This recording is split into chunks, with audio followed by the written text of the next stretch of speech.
अस्सलामुअलैकुम वरहमतुल्लाहि वबरकातुहू। Dear students, आज के इस लेक्चर में हम पार्टिसिपल के बारे में जानेंगे। इसी तरीके से हम ये जानेंगे कि पार्टिसिपल का यूज़ कहाँ कहाँ होता है हमारे सेंटेंसेस के अंदर, और हम इनको अपने ग्रामर में, रोज़मर्रा की ज़िंदगी में इस पार्टिसिपल को हम कैसे इस्तेमाल करेंगे ये देखेंगे। तो मैं समझता हूँ कि ये जो लेसन है, ये जो लेक्चर होगा पार्टिसिपल का, ये काफ़ी इम्पॉर्टेंट है। So pay attention to the lecture and note down everything into your notebook so that you can not loss anything. तो आइए शुरू करते हैं। द पार्टिसिपल, पॉइंट नंबर 260 आप देखें। रीड दिस सेंटेंस, इस सेंटेंस को पढ़िए। Hearing the noise, the boy woke up. शोर को सुन करके, शोरो गौगा को सुन करके लड़का जाग गया। The word hearing qualifies the noun boy as an adjective does. और जो लफ्ज़ यहाँ पर hearing है, ये नाउन बॉय को क्वालिफाई कर रहा है। यानी ये जो hearing है, ये नाम बॉय के एडजेक्टिव को दिखला रहा है। यानी बॉय की, यानी मतलब सिफत क्या थी, हालत क्या थी उस वक़्त, उसको वो दिखला रहा है hearing. Okay, as an adjective does, जैसा कि एक एडजेक्टिव का काम होता है, वैसे ही हियरिंग द नॉइज़ ने बॉय के साथ किया।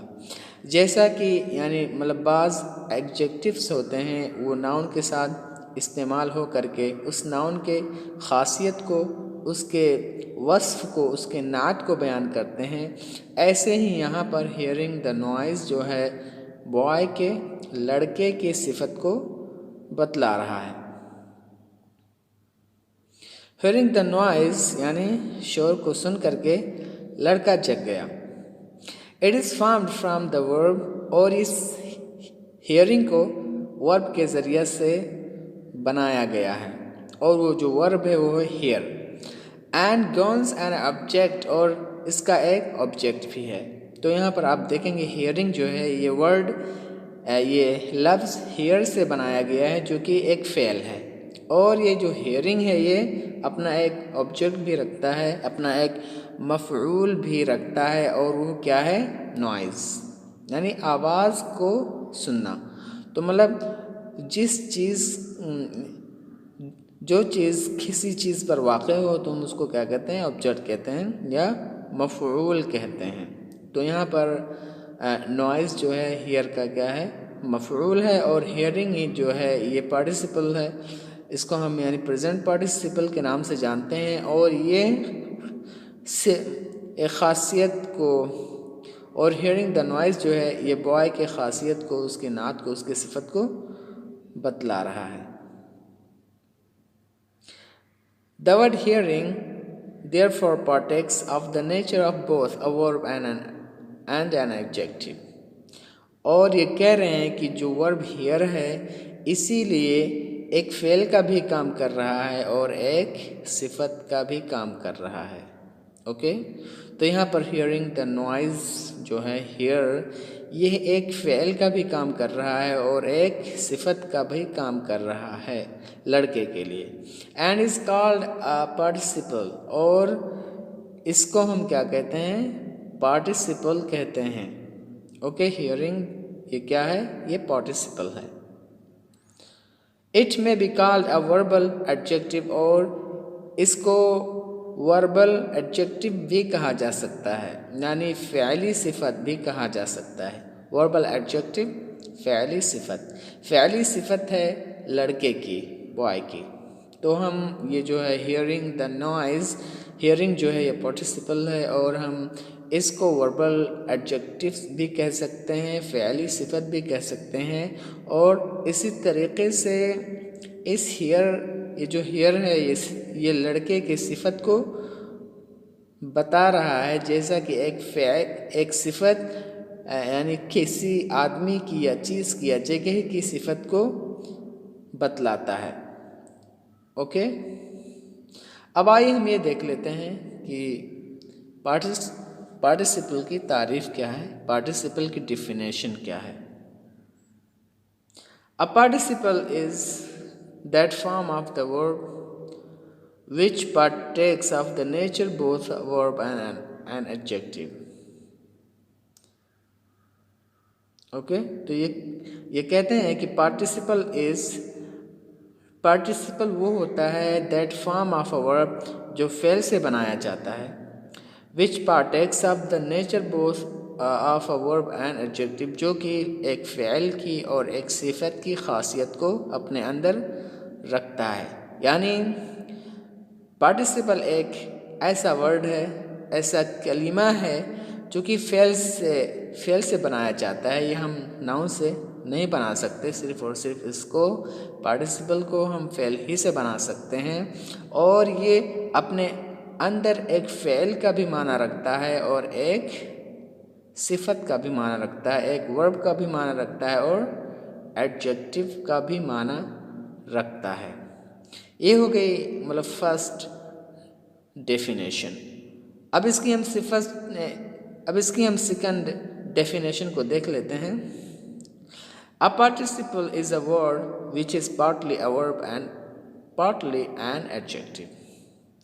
और जो दूसरी डेफिनेशन है इसकी पार्टिसिपल की, वो यहाँ पर यह कहा गया कि पार्टिसिपल एक ऐसा वर्ड होता है जो कि आधा फेल होता है और आधा सिफत होता है। तो यहाँ पर साहिब किताब ने दो डेफिनेशन को ज़िक्र किया है जिन्हें हम याद कर सकते हैं और पार्टिसिपल को और उसके माने को सही से समझ सकते हैं। तो इस पॉइंट में हमें ये मालूम हुआ कि पार्टिसिपल जो होता है वो आधा नाउन होता है, आधा सिफत होता है और आधा फेल होता है, और इसका भी अपना एक ऑब्जेक्टिव होता है अगर आपका फेल ट्रांजिटिव हो तो, और ये नाउन जगह या चीज़ की सिफत को बतलाता है। तो ये हो गया यानी पार्टिसिपल के एग्जाम्पल और पार्टिसिपल के डिफिनेशन। नोट को देख लेते हैं हम। The phrase hearing the noise which is introduced a participle is called a participle phrase according to its use here। It is an adjective participle। Okay, तो यहाँ पर मतलब नोट में कहा जा रहा है कि hearing the noise जो है, ये जो वर्ड है ये पार्टिसिपल है और इसको पार्टिसिपल फ्रेज भी कहा जाता है। Okay, according to its use here, यहाँ पर इसके इस्तेमाल के मुताबिक यह एक एडजेक्टिव फ्रेज है। ओके, ये कहना चाहते हैं इस नोट में कि हियरिंग द नॉइज जो है ये इसमें जो एक वर्ड इस्तेमाल किया गया हियरिंग, ये पार्टिसिपल है और ये पार्टिसिपल फ्रेज भी हम कह सकते हैं इसको, पार्टिसिपल फ्रेज यानी हियरिंग द नॉइज ये जो है पार्टिसिपल फ्रेज है। इतना ठीक है, हियरिंग खाली मतलब क्या हो जाएगा, ये पार्टिसिपल होगा, लेकिन आप जब ये कहेंगे हियरिंग द नॉइज तो ये क्या हो जाएगा, पार्टिसिपल फ्रेज हो जाएगा। इसलिए कि फ्रेज की जो डिफिनेशन है वो ये है कि एक से ज़्यादा वर्ड पर अगर कोई चीज़ मुश्तमिल हो और वो अपना पूरा माना ना देता हो तो हम उसको क्या कहते हैं, फ्रेज कहते हैं। तो यहाँ पर हियरिंग द नॉइज जो है ये पार्टिसिपल फ्रेज है और यहाँ पर ये जो इस्तेमाल किया गया hearing the noise the boy woke up, ये एडजेक्टिव फ्रेज है। यानी ये जो फ्रेज इस्तेमाल किया गया, ये जो पार्टिसिपल फ्रेज इस्तेमाल किया गया है ये एडजेक्टिव के तौर पे इस्तेमाल किया गया है, इसलिए इसको हम क्या कहेंगे, एडजेक्टिवल फ्रेज कहेंगे, यानी सिफती फ्रेज। तो I hope that you understand here. ये हो गया हमारा पार्टिसिपल और उसकी तारीफ और उसकी डिफिनेशन और उसका एक्सप्लेनेशन। अब हम देखते हैं 261 point. Study the following example of participle. कह रहे पार्टिसिपल के आने वाले एग्जाम्पल्स को रीड कीजिए और समझिए कि मतलब क्या है। We met a girl carrying a basket of flowers. हम मिले एक लड़की से जो लिए हुई थी फूलों के एक बास्केट को, फूलों के एक बास्केट माने क्या होता है? बास्केट के माने होते हैं टोकरी। अ बास्केट ऑफ फ्लावर्स, फूलों की टोकरी। वी मेट, हम मिले, अ गर्ल, एक लड़की से, carrying a basket of flowers, जो फूलों की टोकरी ली हुई थी। ओके, ये हो गया हमारा first sentence. Loudly knocking at the gate he demanded admission. दरवाजे पे तेज से ठोकते हुए उसने दाखिले की इजाज़त ली। ओके, ये second number. The child, thinking all was safe, attempted to cross the road. लड़का हर एक चीज़ सोचते हुए कि सही है, महफूज है, उसने रास्ते को क्रॉस करने की, पार करने की कोशिश की। He rushed into the field, वो फील्ड में दौड़ करके गया। And foremost fighting felt, और बहुत ही तेज यानी लड़ते हुए क्या हो गया? गिर गया। तो आइए मतलब यहाँ पर जो जो जो पार्टिसिपल इस्तेमाल हुए हैं, जैसे कैरिंग और इसी तरीके से नॉकिंग एंड थिंकिंग और फाइटिंग, ये सारे क्या हैं? ये पार्टिसिपल हैं। अब आइए इसके एग्जाम्पल के एक्सप्लेनेशन को देख लेते हैं। The above are all examples of what is usually called the present participle, यानी ऊपर दिए गए जो मिसाल हमने इस्तेमाल किए हैं अभी 4, उसमें जो पार्टिसिपल इस्तेमाल किए गए हम उनको क्या कहते हैं? हम उनको प्रेजेंट पार्टिसिपल कहते हैं। विच एंड्स इन ing, जो कि यानी मतलब ख़त्म हो रहा है ing में। तो यहाँ पर आप देखेंगे कि जो कैरिंग है, नॉकिंग है, थिंकिंग है और फाइटिंग है, ये सारे क्या हैं? ये प्रेजेंट पार्टिसिपल हैं और ing पे ख़त्म हो रहे हैं। And represents an action as going on or incomplete or imperfect, और ये ऐसे माने को दे रहे हैं जो कि काम जारी है या ख़त्म नहीं हुआ है या नाक़िस है। यानी ये जो सारे पार्टिसिपल इस्तेमाल किए गए हैं ये 3 मानों के लिए इस्तेमाल किए गए हैं। या तो काम हो रहा है, या तो काम नामुकम्मल है और नाक़िस है। ओके, या तो यानी ये प्रेजेंट पार्टिसिपल हैं और ये 3 मानों के लिए इस्तेमाल किए जाते हैं। या तो मतलब काम जारी होता है, या तो काम नामुकम्मल होता है, या नाक़िस होता है। If the verb from which it comes is transitive, लेकिन अगर आपका फ़ेल जो है, जो पार्टिसिपल वाला जो फ़ेल है और उस फ़ेल के ज़रिए से हमने जो पार्टिसिपल बनाया हुआ है, अगर वो ट्रांजिटिव फ़ेल है, फ़ेल मुतअद्दी है, तो इट्स टेक्स एन ऑब्जेक्ट, तो ये अपना एक ऑब्जेक्ट रखता है। यानी अगर पार्टिसिपल आपका फ़ेल मुतअद्दी से बनाया गया है, ट्रांजिटिव से बनाया गया है, तो उसका भी ऑब्जेक्ट होगा। उसके लिए भी हम ऑब्जेक्ट का इस्तेमाल करेंगे। जैसे कि सेंटेंस नंबर 1 में दिया गया है और सेंटेंस नंबर मतलब 2 में दिया गया है। ओके, अब यहाँ देखिए, we met a girl carrying a basket of flowers. तो यहाँ पर यानी carrying a basket of flowers, ये क्या है? ऑब्जेक्ट है कैरी का, कैरिंग का ऑब्जेक्ट है कैरिंग का। ओके, और दूसरे में loudly knocking at the gate, knocking at the gate ये क्या है, मफ़ऊल है नॉक का। तो यहाँ पर ये कहना चाहते हैं कि अगर पार्टिसिपल का फ़ेल आपका ट्रांसिटिव है तो वो भी ऑब्जेक्ट रखेगा, उसके लिए भी हमें ऑब्जेक्ट का इस्तेमाल करना अवश्य होगा और अनिवार्य होगा। The participle is modified by an adverb.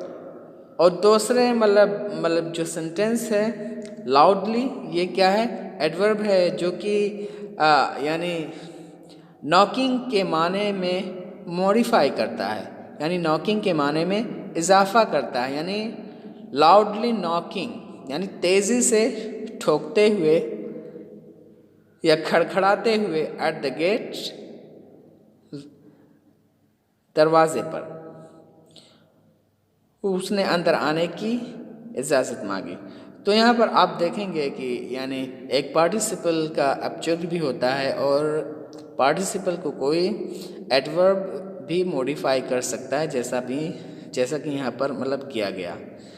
Carry का जो ऑब्जेक्ट है वो बास्केट ऑफ फ्लावर्स, और नॉकिंग का जो एडवर्ब है वो लाउडली है, और थिंकिंग ऑल वाज सेफ ये ऑब्जेक्ट है थिंकिंग का। और इसी तरीके से फाइटिंग ये सिर्फ मतलब पार्टिसिपल है, इसका ना कोई एडवर्ब है ना ऑब्जेक्ट है। तो हमें इस लेसन से इतने से आज के इस लेक्चर से हमें मालूम हुआ कि ये पार्टिसिपल जो है ये फेल से बनाया जाता है, और ये एक फेल की तरह से और एक एडजेक्टिव की तरह से काम करता है, और हम इसको पार्टिसिपल यानी मतलब फ्रेज भी कह सकते हैं। ओके, और ये अपने माने में ना मतलब एडजेक्टिव भी होता है और फेल भी होता है। तो ये हो गया पार्टिसिपल के मानी और उसके एक्सप्लेनेशन और डिफिनेशन। तो इंशाअल्लाह और भी इसके बारे में हम आने वाले लेक्चर्स में डिटेल से जानेंगे कि हम इनका इस्तेमाल अपने सेंटेंसेस में रोज़मर्रा की ज़िंदगी में कैसे करेंगे, ये सारी बातें आएंगी। अभी ये तो एक वो था इख्तिसार, इंशाअल्लाह आने वाले लेक्चर्स में इसको डिटेल में एक्सप्लेन किया जाएगा।